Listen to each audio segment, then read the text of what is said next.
Welcome to Real Estate Resource. Thanks for stopping by. Don't forget to like, subscribe, and hit that notification bell so you'll know when new videos are available. I really hope you enjoy this one. Okay, so last week we started with the residential listing agreement. Today we're going to continue with it. We got as far as the commission. I think we started talking about commissions, so that's where we'll start again. I am just getting us into the right spot, and I'm going to share my screen with you guys. If you need anything, if you have any questions, raise your hand, or you should be able to unmute yourself. You can unmute and ask questions, whichever's easier for you guys. Raising your hand maybe would be better, but let's get going. And let's do it this way. All right. Okay, so you guys should be looking at the third paragraph of the RLA right now, if everything's working properly. We started talking about last week the commissions, right? And we talked about what the seller is agreeing to pay to broker as compensation. So again, just to reiterate and kind of piggyback on last week, this commission that we're talking about in paragraph 3A, which is negotiable, it is not set, right? We may think of that 6% that listing agents often charge as an industry standard. That's fine. But whatever compensation that is, that goes in this paragraph, paragraph A, seller agrees to pay broker as compensation for services irrespective of agency relationships, either a percent of the listing price, or if a purchase agreement is entered into of the purchase price, right? So it's either I'm bringing a percentage of the list price. If we sell for something more or less than the list price, that's what I'm going to pay that percentage on. Or it could be a flat rate. It could be a flat rate. You could just say, hey, listen, I'm listing your property and I'm selling it, and it's $20,000 flat rate commission. Whatever I do with that, 20, 30, 50,000, whatever the amount is, whatever I do with that, this is the compensation you're paying to us, the listing brokerage, for listing and selling your home. Doesn't matter who represents the buyer, whether it's us or it's an outside broker. This is the total compensation you're being paid. I'm harping on this a little bit from last week because everybody knows the news is about these lawsuits where the sellers feel like they're paying the compensation or they're not being told properly about the compensation to cooperating brokers. You guys have got to be clear that the commission that's being paid is to you.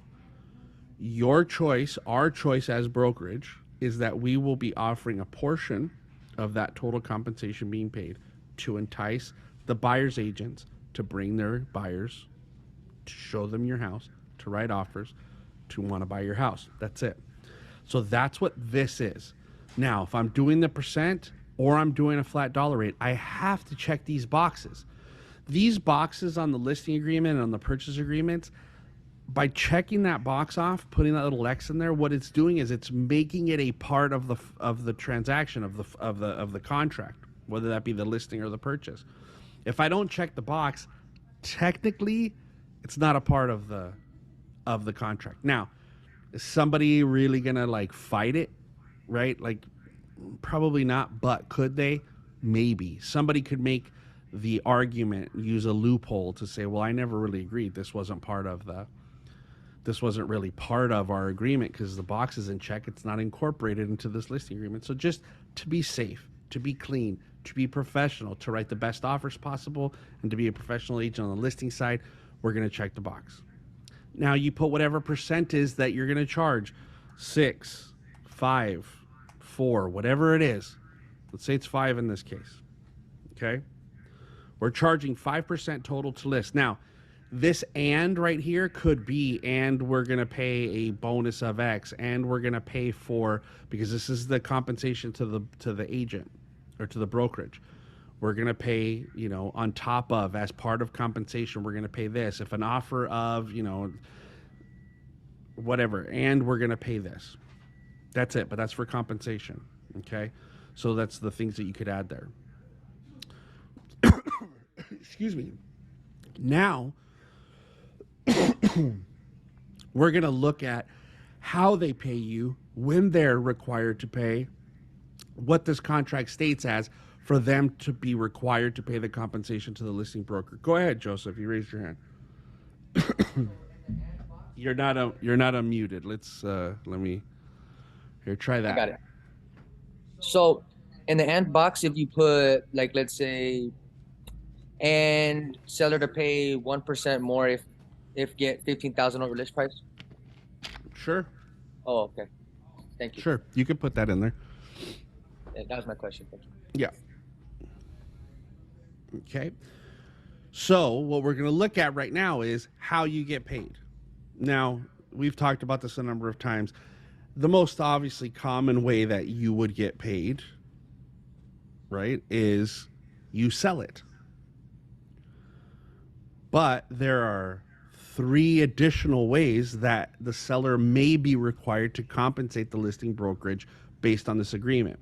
Here's the thing. This is the agreement that every realtor in California, well, let's say 99.9% of the agents in California are using to list a property. The problem is that nobody explains to the seller what their obligation is as far as compensation goes and how they could be obligated to pay compensation. And I think that's, again, also leading into the issues that we have with the class action lawsuits and the things that we see, is that the agents aren't clear on what they're explaining to the clients. They're just saying, hey, sign here, sign here, sign here. And the reason that they're not clear is because, to be honest, most of the people, the listing agents that are working out there, the people that are able to take listings, they don't even understand it. They don't understand it. And you would be shocked to know how many of the top producing agents are struggling with their knowledge of what this contract is or how to explain it properly. And it's just because they haven't had to. The problem is that when we don't do it the right way, when we don't explain things properly, and we don't have that knowledge, that understanding of it, when there is a question on it, when a potential seller pushes back on us about these paragraphs, because there will be sellers that are going to read these things, right? I know we have some that just take our word for it and say, hey, I just need you to sign, this is what you're going to pay. Then there's going to be the sellers that are going to read it, and they're going to give you some pushback. And if you can't answer clearly when that pushback comes, it's going to really put a strain on your relationship, or, cause them to not trust you as their agent. So it's the understanding and why we're doing what we're doing and what's involved in here. And the thing is that the reason that most agents don't explain these paragraphs of why a seller may have to compensate an agent or a brokerage is because they're afraid of the seller being, well, wait, why should I pay you that? Why would I do that? Why would I have to pay for that? The problem is that every other listing agent that they list with is going to use the exact same contract, and not a one of them is going to explain that to them. And that's your rebuttal. Is like, look, I'm going to explain to you that every listing agent that you deal with, whoever chooses to sell your home, that you choose to sell your home, they're going to use this exact same contract. The difference between them and me is I'm going to tell you everything that's in it and what you're signing and agreeing to. Okay, so let's look at, obviously, the first way that I can be compensated as listing agent, as listing brokerage with this listing agreement, is that we sell the property. That's number one. So 3A1, if during the listing period or any extension, broker, cooperating broker, seller, or any other person, and it's in their seller. So remember, with this exclusive right to sell listing agreement, even if the seller finds the buyer and says, hey, this is the person I want to buy my house, this is the buyer, they're still obligated to this commission because we have a listing agreement for them to compensate us if the property gets sold. Seller or any other person procures a ready, willing, and able buyer whose offer to purchase the property on any price and terms is accepted by seller, provided the buyer completes the transaction or is prevented from doing so by the seller. Broker is entitled to compensation whether any escrow resulting from such offer closes during or after the expiration of the listing period or any extension. So what that means is this: if we accept an offer and that buyer completes the sale, we get paid. Very common. Nobody questions that. If we accept an offer, the buyer does everything they can, and the seller is the one who makes the transaction fall apart, right? We've all had we've either been involved with or heard of stories where a seller just says, I changed my mind, I don't want to sell. And the only reason that it doesn't move forward is because the agents and the buyers don't want to pay the money to an attorney or take the time to go through the process of suing that seller for A, the compensation to the broker, and B, the specific performance clause for the seller to complete the sale. That's the only reason why those things fall apart and don't go forward. But let's say, for example, if I'm the listing agent, the seller says, you know what, I know that we're 10 days from closing, but I've changed my mind. I don't want to sell my house. And that seller has no contingencies, has no right to sell. They would be breaching the contract. If they did cancel and they didn't allow things, right? And now by canceling, what I mean is they stop the sale, right? Because they freeze the escrow by sending cancellation instructions telling the escrow they're not going to sell. And we have to go through that whole process where the buyer says, well, I want to sue for specific performance. Even if the buyer doesn't want to sue for specific performance, if I, as listing agent, as the brokerage, we want to enforce the agreement of this contract, we could technically go after the seller for the compensation as the listing agent. Will we do it? Probably not. Could you do it? Sure. According to this contract, absolutely, you owe me compensation because you accepted an offer and you were the one who caused it to fall apart without the right to do that. Okay? So that's number one. Number two, and this is the one that you guys, not you specifically, I mean you guys, the whole realtors, real estate agents in general, if within blank calendar days,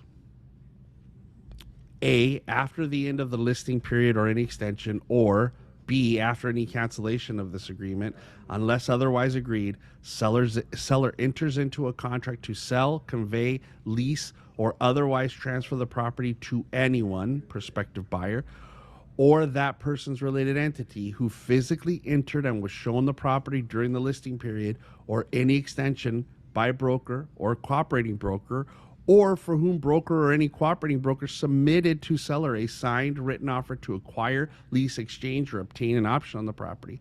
Seller, however, shall have no obligation to broker under paragraph 3 and 3A2 unless no later than the end of the listing period or the extension or cancellation, broker has given seller a written notice of the names of such prospective buyers. Okay, so that's a lot. Let's break it down. If within blank calendar days, whatever you guys agree on, my suggestion is always going to be 180. It's always going to be my extension. So basically 6 months. If I'm coming up to my expiration, let's say that my listing expires tomorrow with you as seller, and I go to you and say, hey, we tried to negotiate an extension. You weren't willing to extend the listing. You don't want to work with me any longer. I totally understand. That's your right. But, Mr. Seller, here is a list of everybody who submitted an offer, everybody that showed up at an open house, everybody that I showed the property to, and every buyer that was shown by an outside broker. Here's that list. I'm giving it to you now. Here you go. Can you please sign that you received a copy? Now, if they don't want to receive it, just say, hey, you could ask them, hey, can you say I refuse to sign this or whatever? Or you could email it to them, or you could send it to them by certified mail so you know that they received it. But either way, if I give you that list of all those people, and within that 6 month period after it expires or after I agree to cancel or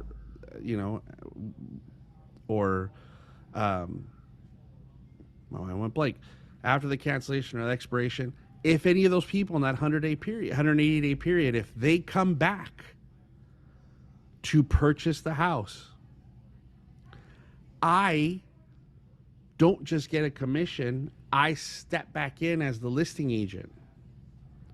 So let's just say that my listing expires. You as seller go and relist with a whole other agent. And one of those people comes in and purchases, makes an offer to purchase, and you accept that offer. If that happens, whoever your listing agent now has to step aside and gets no compensation, and I would step in and become your listing agent and get the listing compensation that we had agreed on from the beginning. Okay? Questions about 3A2? Anybody? I do. Wait. Yes. Go ahead, Marisol. Okay. So let's say they go into a listing agreement 5.5 months after, right? So This isn't under about a the listing. This is not about a listing agreement. It's about them okay. entering into a transaction with the buyer, Okay. with a So if buyer they that go saw the into property. escrow, let's say If 7 months if after. yeah, if they accept an offer on day 181 after it expires or cancels, it's not. They don't owe us Oh, anything. so they could still list it, just not go into escrow. No, yeah, well, don't. They can list it. They can go into escrow with anybody, just not with Mhm. somebody that saw the property while I had the listing. Got it. Whoever's name is on the list that I give them, they can't do it. But once it expires or cancels, unless our cancellation had some other terms, but we'll talk about that another time. But if it expires and cancels, if we let them off the hook, you have no obligation to me other than this exception list. They could list and sell with whoever they want. It's when they sell to one of the people that is on this list. Okay? The reason that this isn't usually enforced is because agents don't have any idea who saw their property. You don't know. Unless you showed them or you got an offer from them, you have no idea. You have no idea. And that's understandable. It's if an outside broker, you're not, you're doing either showing time or you have a lockbox that they can go whenever they want. You're not calling them and going, oh, before you show, I need your buyer's names. Most of us aren't going through that. Most of us aren't going to spend the time to do all that stuff to keep track. At the very least, though, you should give your sellers a list of the people that submitted an offer and the people that saw the property, which you should be able to find out from an open house sign-in sheet or from anybody that you showed the property to yourself as a buyer's agent, right? I would at least do that and give them that list if I was allowing the listing to expire or giving them the cancellation and letting them move on. I would at least do that. But you got to do it before it expires. You can't do it after. If on the day it expires, you haven't given them that list and you go the next day to say, here you go, here's the list, that's also unenforceable. You're done. So again, this is not one of those things that's just like, oh, it's super simple, I'm going to do it. It's time consuming. And to be honest with you, I probably wouldn't do this unless it was a seller that was, being a real issue. Like they had been a problem the whole time. I did everything I could, the whole thing, right? If it's like normal circumstances where they were a good seller and something happens where they have to cancel or it doesn't sell, it expires because they had health issues or they had problems with their family or whatever the issue is, because all kinds of stuff gets in the way. It's not just bad sellers. If that were to happen, it's probably not something that I'm going to be pushing. Now, the other part of this is you got to now watch that thing. You have to babysit that listing and you got to check to see who bought it and how are you going to know and how are you going to do that research, right? It's like, again, I'm just letting you know that it's possible. The time involved in going through all that issue to try to get paid a commission on a property that you're not the listing agent anymore, you let it expire or you allowed it to cancel.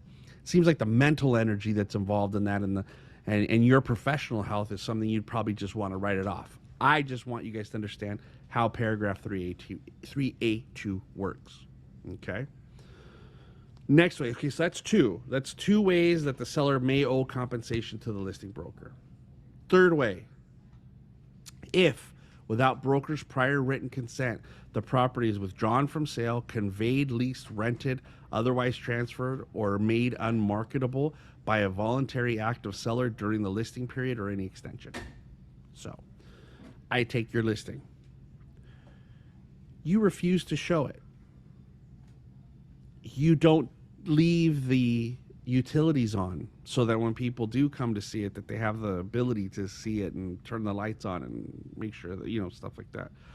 You stop taking care of cleaning the pool. You stop taking care of mowing the lawn and the rest of the garden and the bushes, and you're not taking care of the landscape at all. And so it starts to look like, terrible. It has terrible curb appeal when people come to look at it. Those are the kind of things that could ultimately lead to, hey, listen, you're not doing your part. I totally understand, but if you remember in paragraph 3.3, it says if you're making this unmarketable and you're doing it on purpose, which you are, you owe me compensation. So Either mow the lawn, clean the pool, and turn the electricity back on, or when can I pick up my commission check? And the commission check is going to be this amount that we agreed to up here in 3A, not just half. It's 3A, or whatever it is that you negotiated to offer to an outside broker. So again, if you have a seller that's doing stuff like that where they're not allowing you to show it, listen, I've had the listing for 2 weeks. You keep telling me I can't show it, even though we have it as active. It's going to be an issue for me as an agent on the MLS, right? I'm going to get an ethics violation. Somebody's going to report me to the board, and I'm going to have to deal with that. You're not mowing the lawn, you're not taking care of any of the property, and you didn't leave the utilities on so it was able to be marketed and people could see it. I'm sorry, you owe me compensation. The other thing is if I go into your property and it's vacant, I list your home, it's totally vacant. Let's just leave it as a single family. It's vacant. And during the period of us selling it, where we're like, this is perfect, it's vacant, not an issue, you decide to rent it without my written permission. That is also an issue. You can't rent it, lease it, change owners. You can't do any of that stuff. If you do any of those things, you could owe me my commission. And that means adding somebody to title.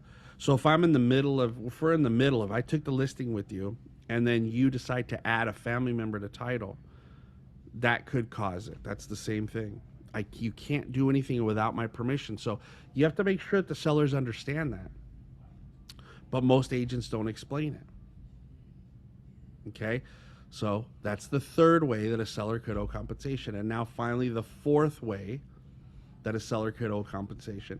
If completion of the sale is prevented by a party to the transaction other than the seller, really the only other one is the buyer, then compensation, which otherwise would have been earned under paragraph 3A, shall be payable only if and when seller collects damages by suit, arbitration, settlement, or otherwise, and then an amount equal to the lesser of 1/2 of the damages recovered or the above compensation after first deducting title and escrow expenses and the expenses of collection, if any.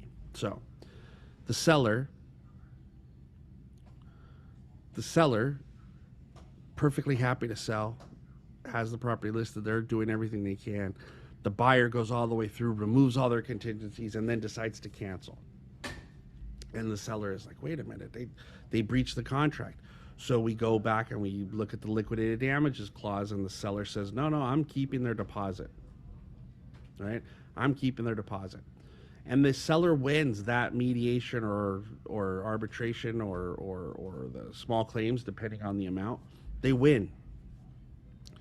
Technically, we would be due half of that after they pay their escrow and title fees that exist, or if they have to get, whatever the cost of was going through to get the deposit to win it, any cost that it takes for them to collect the fee, the sum from the buyer. We would be due half of it or our commission, whichever is less, right? So let's say our total commission is $25,000. If for some reason they collected damages that were $30,000, we don't get all 25. We would get 15, where we would be entitled to 15, but not the 25,000. And so here's the thing with that. That's not something I'm going to enforce unless now the seller's saying to me, well, this is your fault and I'm not going to keep listing with you and I want to cancel the listing. I may say, hey, listen, right, that relationship is ruined anyway. I might say, well, you collected the money. Per your contract, I'm due half of that. I'm entitled to half of that. Most people don't do it. Now, if I want to keep the listing, I'm also not gonna enforce that, right? If I want to keep selling the house, I'm not going to enforce that you owe me half of the money that you got from the deposit. But it's in there. And so the seller needs to understand that it exists, that it's in the contract. Now, again, every listing agent that's out there is going to use this listing agreement. 99% of them aren't going to tell anybody why you have to pay compensation other than you're going to pay me when we sell it. And they're going to happily sign it. Now, you might get a little bit of a pushback from people or some resistance to it, but that's what you want them to understand is that, like, look, just because it exists doesn't mean I'm going to enforce it. But I need you to understand that it's in here because every other listing agent that you deal with is going to put that in there. And so what I want you to know is that it exists. So what I'm going to have you do is, even though it doesn't call for it, next to 3A1, 3A2, 3A3, and 3B, I'm going to just have you put your initials down that I explained it to you. And so you understand it. And that's it. But it's in there. And the thing is that our fear of explaining it to them, because we don't want them to be upset about it, doesn't matter, because they're agreeing to it. And then later on, when you guys are mad that a seller decided to cancel when they weren't supposed to, or they're giving you a hard time about selling the property, you want to threaten them with taking their getting paid your compensation anyway without selling the property, you want to invoke that, but you were too afraid to explain it to them to begin with. So it can't be one or the other. You guys got to be thorough, and they have to understand what they're agreeing to, or you got to just give up on this and say, I'm never going to use paragraph 3A2, 3, or paragraph 3B because I didn't explain it to them anyway, and they're going to use, I didn't know what I was signing. Or I don't fill out this part anyway, so how can I expect them to pay me when somebody else that I showed the property to buys it after we cancel or expire? So you guys have to make a professional decision on, you can't pick and choose when you use this if you're not going to explain it and do it properly. So, questions about compensation? Any questions? Go ahead, Darwin. Boss, I had a question. Even though that you explain them sometimes, sellers get nasty, and when it's regarding issues like that, they're gonna say it happens, and especially happens to me. Oh, he didn't explain it to me. So what will you do in that case? Well, that's why I'm telling you guys to put the initials. That's the point of the initials, where it doesn't call for it. Like, let's say, for example, I explain this and I say, okay, I know it doesn't call for initials, but I need you to initial next to it that I did explain these paragraphs to you. And then later on, I try to enforce those paragraphs. And then they say, I didn't know. Nobody explained it to me. He just told me sign here, sign here. And then you present the listing agreement. And the listing agreement has initials where initials aren't called for. What do you think a judge or another attorney is going to say about that? Well, if they didn't explain it to you, why would you initial somewhere it didn't call for your initials? Because my argument's going to be, I did explain to them, Your Honor, and I had them initial next to it even though it doesn't call for it. I went above and beyond to make sure they understood what they were agreeing to. Two problems with that. Number one, none of you guys are going to do it. Number two is the majority of listing agents still do not leave a copy of the listing agreement with their seller the minute that their seller signs it. They come back to the office, they email it to them later, they make a copy and deliver it a week or two later. If you guys are doing that, it doesn't matter where you have them initial or what you explain to them, because that offer, that listing is now unenforceable or could be voidable, because you're supposed to give them a copy immediately. Or you leave them a copy that you don't have them sign. Please, you guys got to start making a habit. Like, if I were you, I would invest in DocuSign. I would get an iPad and I'd have everybody do live digital signatures right there, because then that digital signature gets emailed right back to them. And you could do live signatures right there on an iPad. But that's just me. But if you're going to do it where you have paper, make sure you take 2 copies that are identical. Have them do both things, initial, sign, do everything you have to on both pieces of paper, on both copies, and then you're safe. But yeah, if you have them initial where it doesn't call for initials, they can't use the argument of, well, I didn't know. So that's what I would do. Any other questions before we move on from the compensation? Okay. All right. Kyle? Yes. Kyle, can you hear me? Yes. Oh, I'm sorry. I'm just curious about everybody on this call as far as who does it, what you're saying. Nobody does. Who has? There's Okay. nobody that's on this training right now that does that. I guarantee it. And if I'm wrong, I'll give them $5. But they got to Speak show now. me. Yeah, but they got to show me. They got to show me a listing agreement with it. Kyle, I do. Virginia, Virginia. you initial next to Wow. the compensation where people aren't called for initials. Oh, I thought you were Ah. referencing the fact that you give them a copy. Yeah. No. Sorry. No, She was no. talking about the initials. Yeah, I Okay. mean, Oh, yeah. even just the explanation. Well, no. The explanation, I'm sure there's lots of people that do it. The initials, I guarantee you 100% of the people that are on this call, and probably 100% of the people that will watch this video later on YouTube, do not do the initials where they're not called for. That's just an extra thing, and I get it. I might be going overboard with it. All I'm saying is I know what happens when people say, I didn't know, and they're going to get the benefit of the doubt, the client that says, I didn't know what I was agreeing to. They're going to get the benefit of the doubt always, 100%. Thank you. I do. I don't know. Somebody said I do. You owe me Yeah, money. you owe me money. I don't believe you got to show me a listing contract prior to today's date that has that on it. Yeah, well, show me a listing contract with the initials next to paragraph 3A1 or next to 3A2, 3 and B, and I'll give you $5. But I want to see a listing agreement prior to today's date that's signed and agreed to by a seller. All right, let's move on. In addition, seller agrees to pay broker. In that section, that could be anything else that they're agreeing to pay for. Like I'll pay $500 for photographs, or I'm going to pay something like if they're paying for something different, I'm going to pay $1,000 for staging. I'm going to pay for the transaction coordinator commission, right? Where they're paying for the transaction coordinator to work. If you're going to put it in there, that's where it's going to go. Okay. Seller has been advised of broker's policy regarding cooperation with and the amount of compensation offered to other brokers. Broker is authorized to cooperate with and compensate brokers participating through the multiple listing service MLS by offering to MLS broker out of broker's compensation specified in 3A either blank percent of the purchase price or a flat rate. Here we go. If I got a flat rate for my compensation in 3A, then I'm going to offer a flat rate out. If I got a percentage that they're paying me of the sales price, I'm going to offer a percentage out. But this is where we're talking about is that I have to say to the seller, this is what I am from the compensation you're paying me, that 5% we agreed upon in 3A.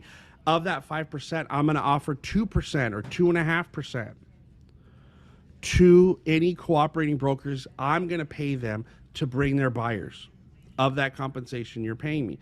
That entire compensation that you're paying me is because this is what it covers. It covers my marketing materials. It covers the time spent on getting your home sold, on my protection of you. And part of that cost for me to help sell your home is I have to pay another agent to bring their buyer. It's not you paying it. You're paying me to do all of these things. Part of my cost, part of my overhead is the 2% or 2.5% that I'm offering.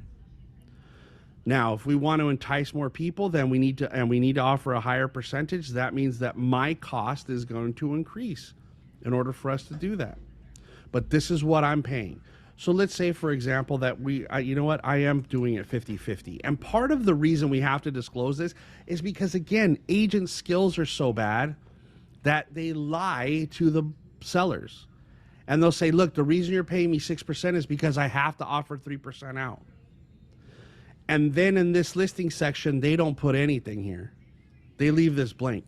Many, many, many, many times have I seen listing agreements where this is blank. They didn't disclose anything here.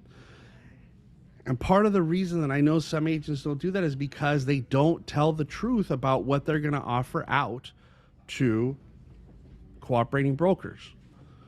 So if you leave this blank, this now is unenforceable, or it's voidable, the contract. Let's not say unenforceable, it's voidable. Because if the seller finds out that you told them, now, here's where we go back to the he said, she said stuff. If there's a dispute over the compensation and how much the seller is paying and what they disagree to pay and what they don't, and they find out that you're only offering 2% out, right? So let's say that this is a 5% listing. I'm offering 2, I'm keeping 3. Which, fine, do that, but be honest about it.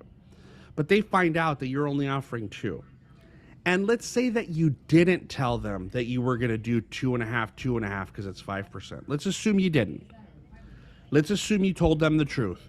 I'm going to offer 2% out, but you didn't put it in here. Okay? And now there's a dispute. And that seller says, they told me in my listing agreement, right, in our listing presentation, that they were going to offer 2.5% out to entice buyers. Or they might even go so far as to say they said they were going to offer 3% and take 2% for themselves. That's what they told me. That's how they got me to take the listing, because they felt like, hey, they're being selfless. They're taking less money. They're really trying to sell my house. They're going to pay somebody more than they're getting paid in order to get my house sold. Wow, that's why I chose them. And then I find out that you're only offering 2%. Prove that you didn't make that promise. If this is blank, you can't prove it. But if I did say to him, hey, listen, you're going to pay me 5%. Part of my overhead is I have to offer something, or that I'm going to offer, not that I have to. That's part of the problem, is that going into those lawsuits, the class action lawsuits about compensation and what sellers pay and everything, is that we were saying it's required. I have to offer something out. I get it. You really don't have to offer anything out. There's ways to get away with not offering anything. And as a matter of fact, now the MLS doesn't require you. You could put 0 compensation and it's not a violation. But it's going to be tough to sell, right? But when we say to the seller, I have to give them half, right? Because that's what listing agents do, is to try to explain why they're charging so much. Well, I have to give half to the other agent. I have to give something to now. Should you give something? Yes, but don't say you have to. What you do say is, what I'm planning on doing is, a part of my business plan with getting your home sold is that I am going to offer this percentage of the commission, right? This 2% of the sales price, which comes out of my overhead. I'm going to offer that to other brokers to entice them to come in.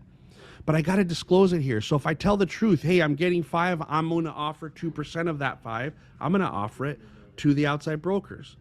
Now they can never say they had no idea, because it's in my listing agreement. They can't question it. They can't make it look like I lied about it. Okay? Now, this part here, the next section that says broker is authorized to cooperate with and compensate brokers operating outside the MLS as per broker's policy, that's different.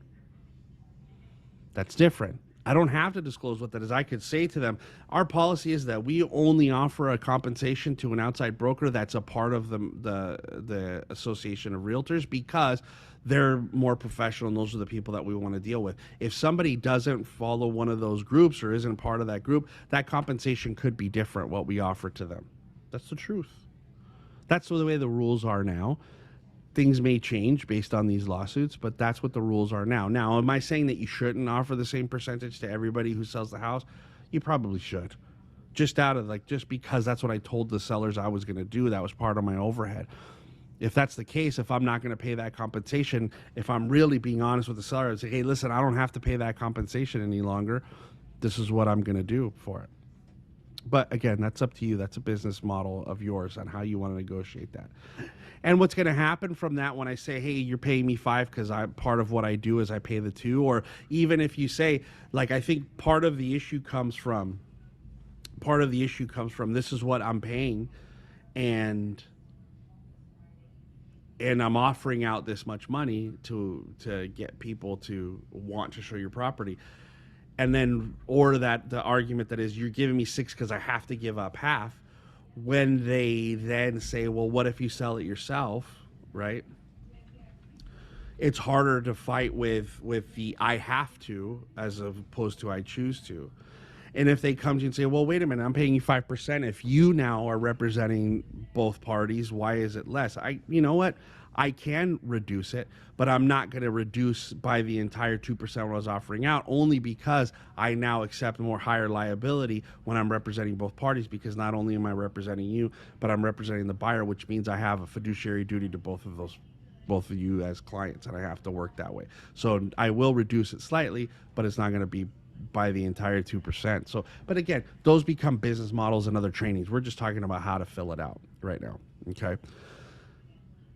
But just know that if somebody is not a board member, they're not a member of the MLS, whether that be Downey board or whatever board you're a member of, you're a realtor, right? If you're not a realtor, your compensation isn't protected the way it is as if you are a realtor. That's all.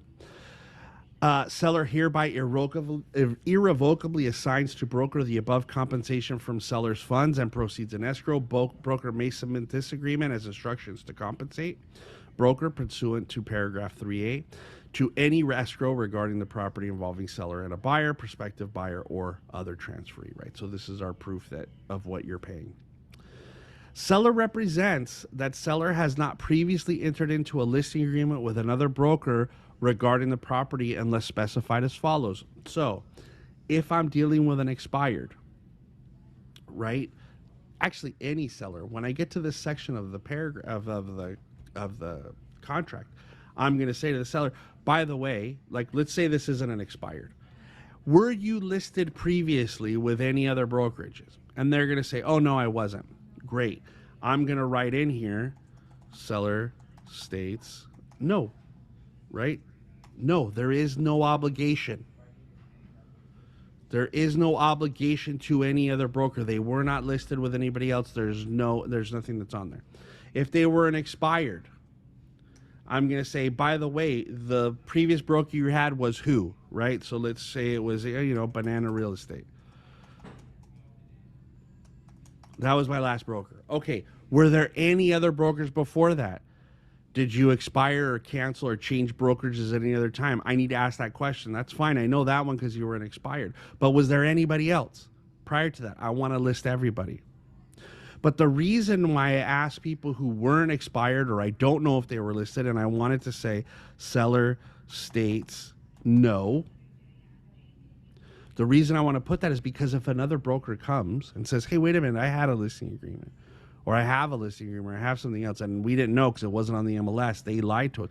This now takes the responsibility for me. It doesn't show me as being the one, hey, the seller said no. So it's going to be in their contract that they said, no, I wasn't listed with anybody else prior. Okay. Questions about that? No? All right. The next one. Kyle, I'm sorry. Yeah, so go of ahead. course, common sense, this is just for expires, correct? Not just for expired. I would do it with everybody. Thank you. Like an expired, they were listed before. So the conversation with an expired when you go is, what was the brokerage you were listed with previously? It said on the MLS it was, whatever, Banana Real Estate. Was there any other brokers that you were listed with prior to them? Or between then and now? Or like that, maybe that listing was anybody else? Okay, no, these are the only brokerages. Great. Then I could just write Banana Real Estate. If I go on a listing appointment that I got organically, it wasn't expired, I was knocking on a door and somebody said, hey, I want you to sell my house. There's no sign up. There's nothing else. There's nothing that shows any evidence of them being listed before. I still want to ask the question just because we don't know. So I would say to any other seller besides an expired, have you ever been listed with somebody else prior to this? If it was something that was 2 years ago, 5 years ago, it's not necessary. If it was something, but you're looking for something in the last year, right? Darwin, you also unmuted. Did you have a question? You already responded. That was my question. How long back you can go? I would just try to stay within a year of the listing agreement, because most people, like I said, and the reason why is this, and we're going to get to that in a moment, right? The next section is the seller warns that seller has no obligation to pay compensation to any other broker regarding the property unless the property is transferred to any of the following individuals or entities. This is this list. So that list that we talked about in 3A2, which is the list of exceptions, that's the list. That's what we're talking about right here. So again, if I'm talking to an expired, for sure I want to ask this question.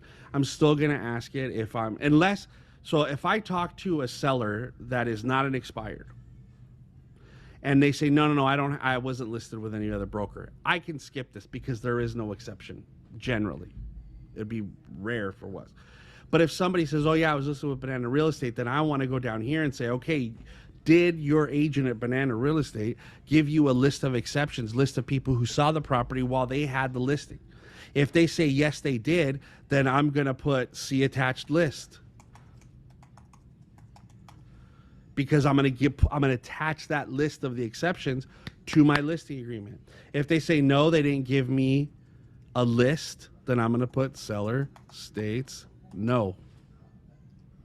I'm putting it back on the seller, because then if somebody comes out of the woodwork and says, hey, I gave them a list and these are the people, that person you're selling to is on that list, then I'm going to hold the seller responsible to be responsible for two commissions. I'm not going to just step aside. But if that list, if they actually provide me that list and I attach that list to the listing agreement, and it turns out that one of those people comes back to buy, then contractually I have to step out. I'm not getting paid for that buyer. If the property is sold to anyone listed above during the time seller is obligated to compensate the other broker, broker is not entitled to compensation of this agreement, and broker is not obligated to represent seller in such transaction. What I just said. So you have to ask that question. You got to ask that question. Okay? All right, so questions about paragraph 3F. Any questions at all? Okay. Next up, paragraph 4, items excluded and included. Just like in the purchase agreement, where if there's personal property that's going to be included, washer, dryer, refrigerator, stove, right? Those kind of things that are normally excluded because they're personal property, they're going to be included. You put it in the purchase agreement, same thing to do here. If the seller says, I want to make sure that this is included in the sale, I'm going to put it. If there's something specific that should be excluded, that normally would be included, light fixtures, window coverings, right? Things like that, fixtures. I want to write them in that they're excluded. I want to put it in a listing agreement. It's part of the listing agreement so that they're agreeing to from the beginning, okay? Leased or not owned items, right? So I'm going to check off what they are. If there's a solar power system, I want to check it off now. It's part of the listing agreement. If there's an alarm system that they're not paid off on yet, if there's a propane tank on the property that they're leasing, if there's a water softener they're still paying for, these are the things I'm going to check off that it's included in there, okay? If it's not, I don't have to check it off. Liened items, okay? So there's a difference between a lease and a lien, right? A lien could be, hey, when I sell the property, I pay off the solar power system, right? So if that's there, windows or doors, right, where those PACE programs and things like that, heating, ventilation, all those things that may have been upgraded items that then tagged a lien onto the property, meaning that if they sell the property or refinance the property, they have to pay off those liens in order to do that. So I want to check those off ahead of time, okay? You know, we're going to have time to do this. I'm trying to think if I should save this just because of all the stuff that's happening with the MLS. We should end early and then just finish this next Thursday.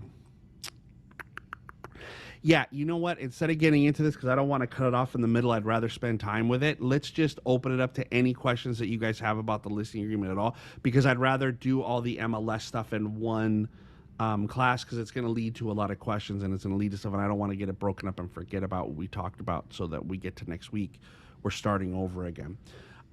So let me stop there. Let me give you guys an opportunity to ask any questions that you might have while we have like another 10 or 11 minutes. I know it's early, but go ahead, Darwin. I saw you unmuted.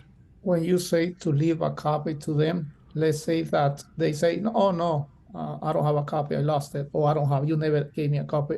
Do you think would be best leave a copy, email it to them, take a picture so you have in your records?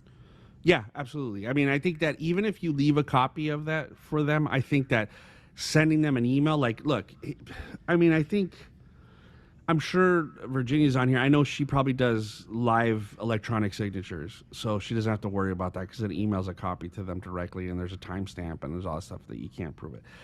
I think that maybe, if you want to just back yourself up and you leave it, is, you can scan documents. Like, for those of you guys that have an iPhone, and I'm sure Android phones do it too. I just don't know how their apps work. But in an iPhone, you can scan a document, not just take a picture of it, but if you open up your Notes app and you hit scan document, it makes it like a perfect little PDF. I quickly do that to each page, send it as an email, CC yourself on the email, or CC your TC or whoever you use, just so somebody else has it, so you can see the date and time that it was sent, just to back you up. Yeah. But I mean, I would really urge you guys to start heading in towards that digital signature. I mean, I know there's going to be sellers that don't have email addresses. I know we're going to deal with that kind of stuff, but I would urge you to try to start leaning into that live digital signature. Virginia, you were going to say something? I was just going to say, I thought before, if we had like 2 or 3 sellers, that to list the property, all I needed was one signature to at least get it listed. But of course, everyone would need to sign the offer. But I think this last time that I checked with you, you said, no, everybody needs to sign. Well, here's the thing. And this is what we're trying to avoid is issues, right? We're trying to avoid any kind of pitfalls and obstacles that are going to make our jobs more difficult. So when there's multiple sellers, yes, legally, I can get one seller to sign the listing agreement, and I have a listing agreement signed that is valid for the property. The problem is, what we have to think about with the listing agreement is that listing agreement is just a commitment really for them to pay the compensation. Like, they're just agreeing, like, I'm going to pay you compensation because you're doing this job for me. So I have 3 sellers. I have Darwin, Virginia, and Marisol. They're all working together, whether they're family or they're investors, whatever. The 3 of them. And I can't get a hold of anybody else. Only Virginia signs, right? And I go through the process. I do all the marketing. I do everything. I go through the whole process. And then we get to the end, and Darwin and Marisol haven't signed anything yet. And now they're refusing to sign the grant deed. The only one legally liable for any issues, like if a buyer decides to sue them, if they have to pay compensation, the only one financially and legally liable would be Virginia, because she was the only one that signed the listing agreement. Now, if the buyer's age, if the other 2, Darwin and Marisol, they sign the purchase agreements, they sign all the disclosures, they sign the grant deed, they do all of that, Virginia is the only one responsible to pay the compensation.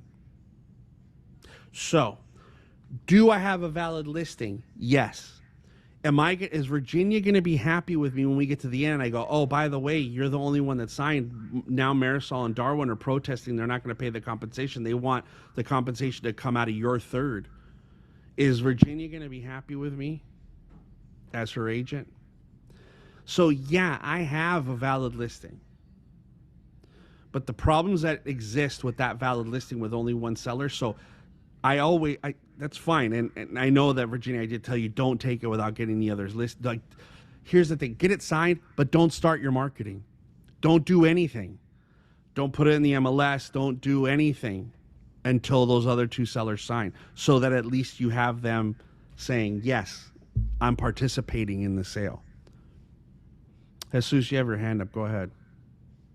Yes, we always make a comment about everyone knows a realtor, 1 or 2. So what happened once in the office, an agent got a listing, however, and got signature from one seller, but the other seller knew another realtor from the office as well.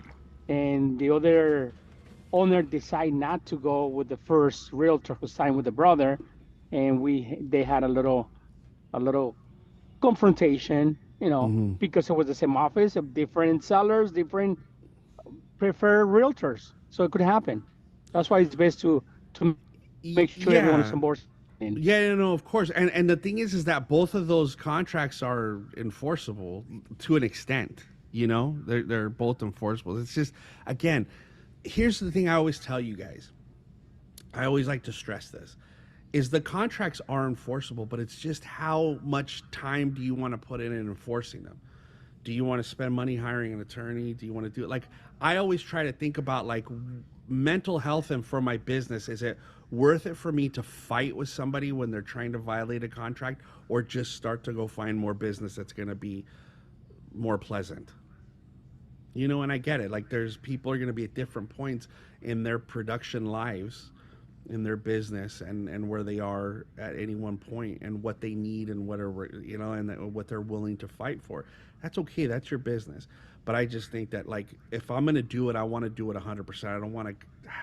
I know that, yes, I'm valid. I have a listing, but it just doesn't feel right. And why do I want to spend the time marketing and selling and spend the money on pictures and do all that stuff and then find out that I have another seller that's going to give me pushback and not want to sign things and not want to do what they're supposed to. So that's why I always say, yes, legally you have a listing, but don't move forward without everybody's consent, because it's just so many times we've seen so many other things like what Jesus said, is that, yeah, I have a listing that's signed by one of the parties because I couldn't get a hold of the other one or the other two, and then I find out that those two went and signed a listing with somebody else. And now what? Now I either got to co-list it or I got to give it up. So just do your best. Just do your best. And if it turns out that you can't get it, then sometimes that happens too, you know, and you got to decide what's best for my business, to fight with somebody to get the listing or just to move on and go find somebody else who's not going to fight with me. Any other questions? No?